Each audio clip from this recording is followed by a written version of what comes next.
Então hoje nós vamos falar sobre essa temática, chaves da liderança, chaves da liderança. E o que uma chave faz? Uma chave, ela é um destravar.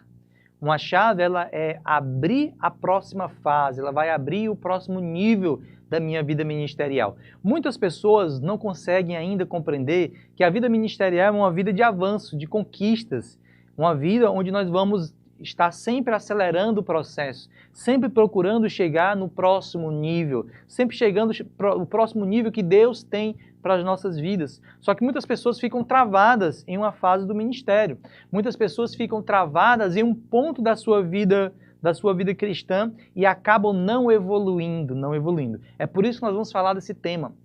Essas chaves, na verdade, serão aqui 3 chaves principais, digamos assim, para o destravar da minha vida ministerial e que vão me auxiliar e me levar para o próximo nível da minha vida cristã, para o próximo nível da minha vida cristã. Então, se você está travado em algum local da sua vida ministerial, se você não consegue avançar, se você sente que você não está crescendo, se você sente que você poderia fazer mais, mas não está fazendo, que você sente que você poderia ser mais para Deus, mas ainda não é aquilo que você deseja, então eu quero te convidar para ficar comigo até o final desta aula, que nós vamos falar e você vai aprender o que são e como são importantes as 3 chaves para destravar a sua vida ministerial, para levar você e quem estiver nos assistindo para o próximo nível da vida cristã, da vida ministerial. E eu quero compartilhar com você então a primeira chave. Eu coloquei 3 chaves, que eu acredito que são as principais chaves de destravar da vida ministerial, de romper. Nos meus cursos, eu tenho falado sobre os 5 níveis de influência do líder, os 5 níveis da liderança. Desde o primeiro até o 5º degrau de excelência do líder, só que é um processo de evolução, de degraus, de crescimento. Pessoas até começam bem, chegam no 2º nível e travam no 2º nível, não conseguem avançar. Tem pessoas que até começam bem, mas param por algumas razões, por alguns motivos e não conseguem conquistar mais nada. E ficam ali travadas, paradas com seus impedimentos, que têm impedido de crescer na vida ministerial. E essas chaves vão te ajudar a crescer na sua vida ministerial. Eu até digo que sem elas, você não consegue chegar no próximo nível. Então vamos lá.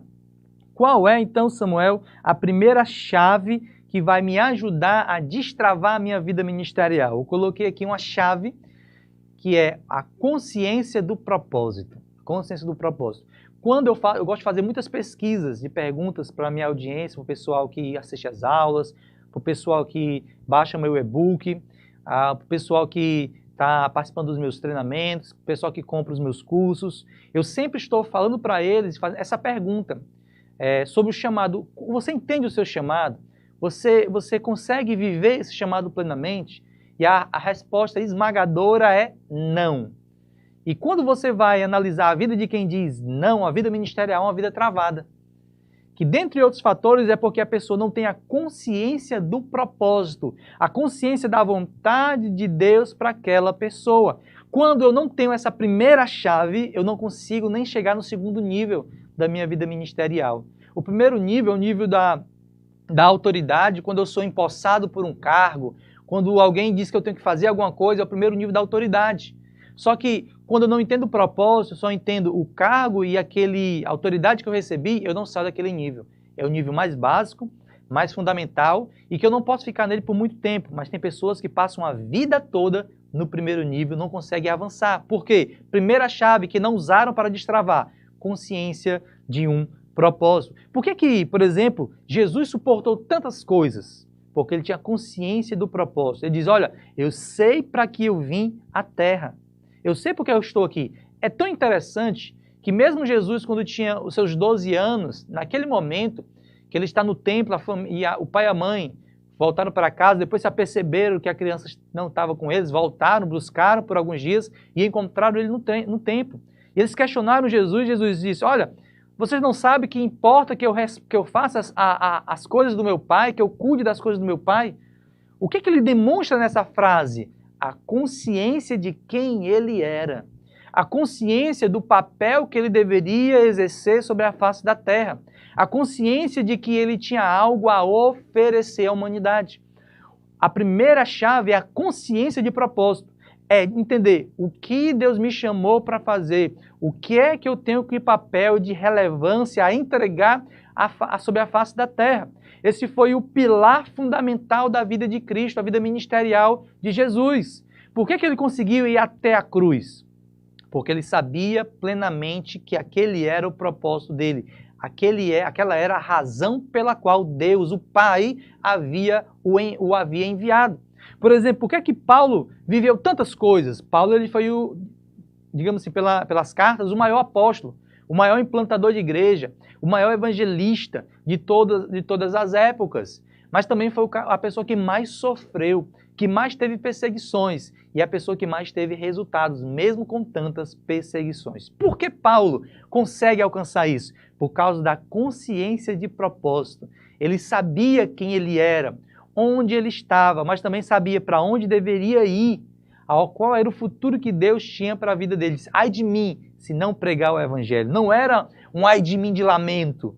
Era um ai de mim dizendo, eu entendo o meu propósito, eu não posso viver fora do propósito. Eu não posso viver sem ser na vontade de Deus, eu não posso viver se não for na vontade do Pai. Esse ai de mim que Paulo está dizendo é isso. Não é ai de mim, eu queria largar tudo, mas não posso porque sabe, né? Deus me chamou. Não era isso que Paulo estava dizendo. Quando ele diz, ai de mim o que eu farei se não for viver a vontade de Deus na minha vida? Como eu viverei plenamente, como eu serei pleno se não for vivendo o chamado e o propósito de Deus para a minha vida? É isso que ele estava dizendo, esse ai de mim é isso. Como viverei? É o que Pedro disse, para onde iremos se só tu tens palavra de vida eterna? É entender o propósito, é entender a razão de viver, é entender o motivo de existir. Eu digo para você categoricamente, você não consegue chegar no próximo nível se você não entender o seu propósito, não estiver caminhando esse propósito para poder chegar no outro nível. Essa chave ela é primordial na sua vida. Tem um versículo que diz que todas as coisas cooperam para o bem daqueles que amam a Deus e caminham segundo o seu propósito. A Bíblia diz que o coração do homem faz muitos planos, tem muitos propósitos, mas a resposta certa sai da boca do Senhor, do coração do Senhor, da vontade do Senhor. A Bíblia vai falar aqui, falando sobre Deus, nenhum dos teus propósitos podem ser frustrados. O que é que nós devemos entender então? Que temos que estar dentro do propósito de Deus para as nossas vidas. Devemos estar dentro da vontade de Deus para o nosso dia a dia, para a nossa vida ministerial. E isso é o destravar do próximo nível. E por que então é importante o propósito? Lógico, eu estou aqui, vou falar dessa chave aqui de forma bem resumida. Não vou falar tudo sobre o propósito. São 3 chaves, essa aqui é apenas a primeira chave que nós vamos estar trabalhando. E por que o propósito é tão importante? Porque o propósito, dentre outras coisas que ele vai fazer, ele atrai. Só que, o que é que ele atrai? Ele atrai os amigos do propósito, mas também ele atrai os inimigos do propósito. Neemias, quando é levantado por Deus com o propósito de reconstruir os muros de Jerusalém, ele conseguiu unir toda a cidade naquela obra. Ele conseguiu unir todas as pessoas em um único propósito. O poder do propósito, com a graça de Deus, fez aquilo acontecer. Mas imediatamente também se levantaram os inimigos do propósito. Agora, nós não podemos temer os inimigos do propósito. Por quê? Porque o propósito, escute o que eu vou dizer agora para você, o propósito não é seu, o propósito é do Senhor. Aleluia! O propósito não é aquilo que eu quero fazer, mas aquilo que Deus colocou dentro de mim para fazer. Ora, se eu estou vivendo o propósito de Deus, pode levantar quantos inimigos quiserem, vai dar certo. A Bíblia diz, eu repeti de novo, nenhum dos planos de Deus podem ser frustrados. Quem se levantar como inimigo não é meu inimigo, é inimigo do propósito de Deus. Se vire com Deus. Quem se levantar para ser meu amigo não é nem meu amigo, é amigo de Deus. Será abençoado pelo Senhor porque está cooperando com a vontade de Deus. Por isso é tão importante, pessoal, viver o propósito. É tão importante caminhar na vontade de Deus, porque Deus vai mandar pessoas para nos auxiliar. E se alguém se levantar contra essa vontade, se levantará contra Deus. E a Bíblia diz que por 7 caminhos voltarão. Porque não podem prevalecer contra a vontade do Senhor. Por isso precisamos estar firmes e caminhando firmes na vontade de Deus para as nossas vidas.